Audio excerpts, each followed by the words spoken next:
ज्ञान नाही विद्या नाही ती घेण्याची गोडी नाही. ज्ञान नाही विद्या नाही ती घेण्याची गोडी नाही. बुद्धी असून चालत नाही तयास मानव म्हणावं का?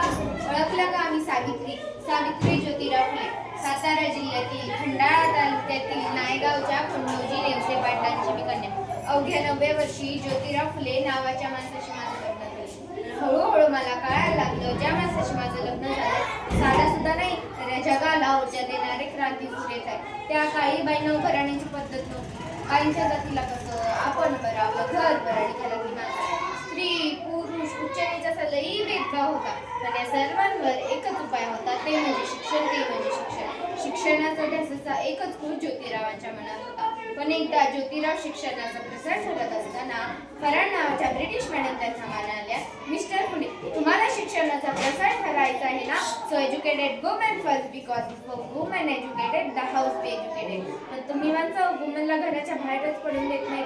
सो बॅड मिस्टर फुले.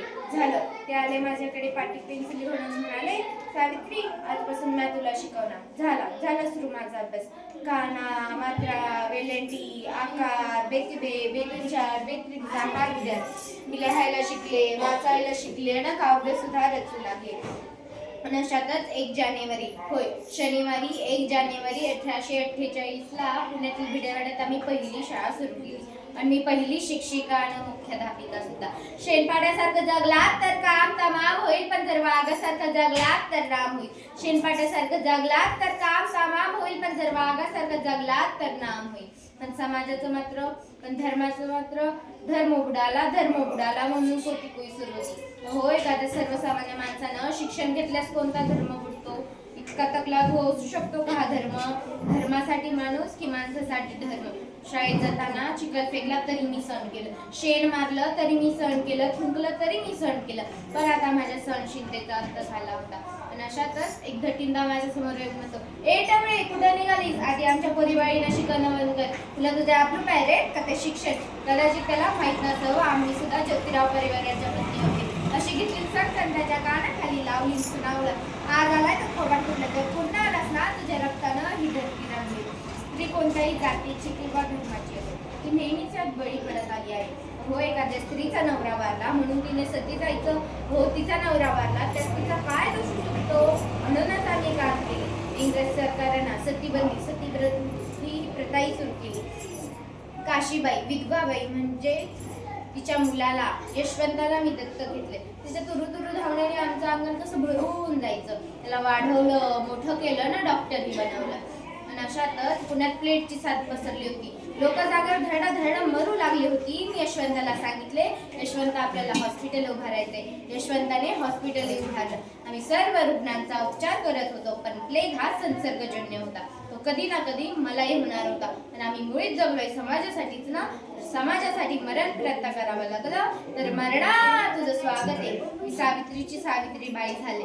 सावित्रीबाईची मी सावित्री माई झाले. बघता बघता आमच्या 18 शाळा झाल्या. सतीप्रथा, केशव पण या सर्वांवर आम्ही मात केले, कारण आनंद होता तो आयाबाया शिकण्याचा. म्हणूनच म्हणे, विद्येविना मती गेली, मतीविना नीती गेली. विद्येविना मती गेली, मतीविना नीती गेली. नीतीविना गती गेली, गतीविना वित्त गेले. वित्ताविना शुद्ध खचले आणि विद्यानर्थ अविद्येने केले. म्हणूनच मुलींना वाचवा, मुलींना शिकवा आणि या देशाची साक्षरता वाढवा. कारण एक मुलगा शिकला ना तो एकटाच शहाणा होतो. कारण एक मुलगा शिकला ना तो एकटाच शहाणा होतो. पण एक मुलगी शिकली ना ती संपूर्ण घराण्याला शहाणा करते. म्हणूनच मुलींना वाचवा, मुलींना शिकवा आणि या देशाची साक्षरता वाढवा.